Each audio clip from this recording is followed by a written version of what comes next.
Okay, this question is from Dynamic One. You're asking about your cousin who's 16. He lives in Brazil. He's one of the best, in his league and whatnot. You're asking. You said that your cousin's father, he reached out to you and asked you for help navigating this process. I actually think the best way that you could help is encourage him to do his research. And you got to encourage the family to reach out if he really truly wants to go to college. I mean, like if he's one of the best in his league and he's playing in arguably one of the best countries in the world that plays soccer, you could argue that he has to be clear with his own goals for himself, not for you. And I don't think that you getting involved with the process will help him grow as a person, as a player, right? Because if you try to middleman in some capacity, I think that'll actually be a detriment to him thinking critically about what he's trying to achieve, right? For him and his family, if they go through this process, like let's say they say, okay, you know, we think college is a safe bet. We think, our son's going to get a good education, and we also want him to play great soccer, and maybe he could get drafted, whatever.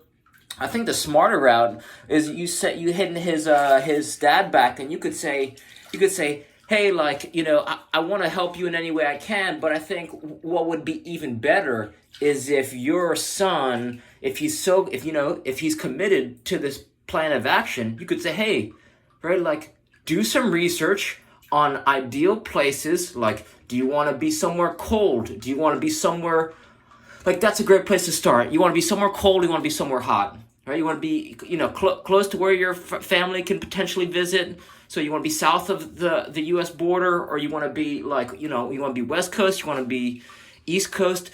Even just those two questions right there can help you start to narrow down where you want to start to reach out to some coaches. The second thing you could do is, if he speaks Portuguese, then you want to do a little homework and find out, okay, are there any Portuguese speaking college coaches in any of the colleges? Because to be honest, there are D3 schools that could beat D1 schools, and there are D2 schools that could beat D3 schools, right? So people, especially players, have this perception, and I did as well, that you need to go to a D1 school, and like if you're not D1, then you're not a great caliber player, and that's just not true. So by allowing him to start to come up with a plan, I mean, just having that posed back on them, and like you could say, okay, well, it's a bit intimidating because maybe their English isn't that good, but I think he's gonna have to face some barriers eventually. This is a growing opportunity for him and his family.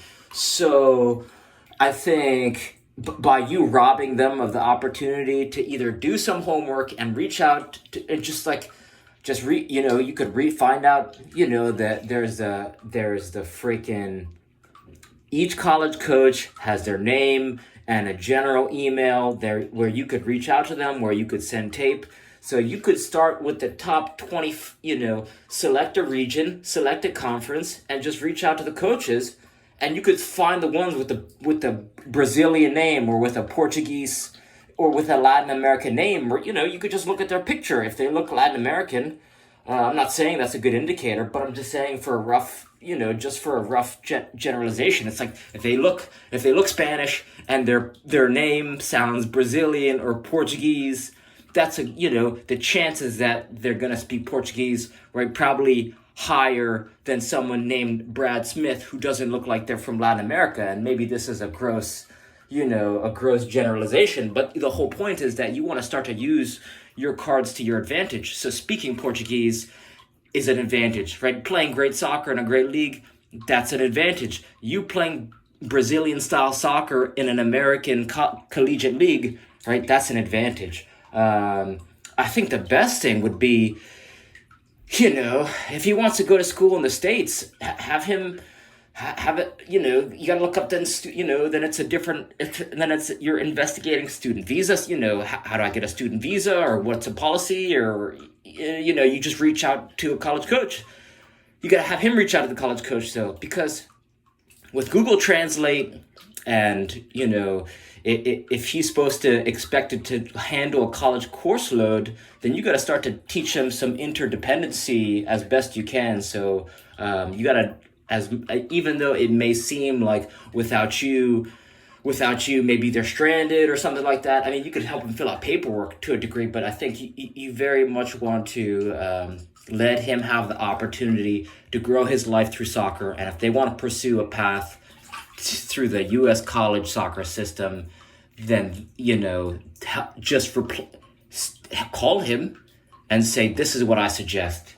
I suggest you think about locationally where you want to play, because if he's such a great Brazilian player, then you could argue that as long as he can think and read and write, then he could handle a college course load, right? As long as he hasn't, if he's just a normal, hardworking, humble player, there'd be no reason why a college coach wouldn't want him, unless he's reading below like.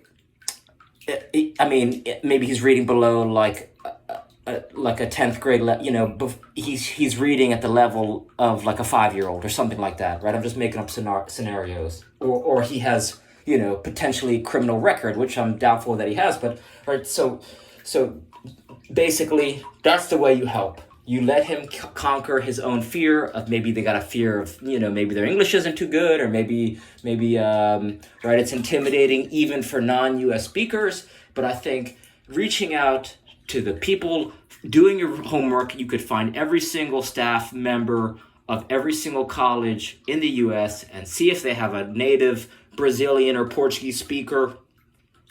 Or you could even reach out to you could reach out to the Brazilian National Embassy in the United States and say, hey, I'm interested in playing soccer for, the U.S. So, what do you think about that, right?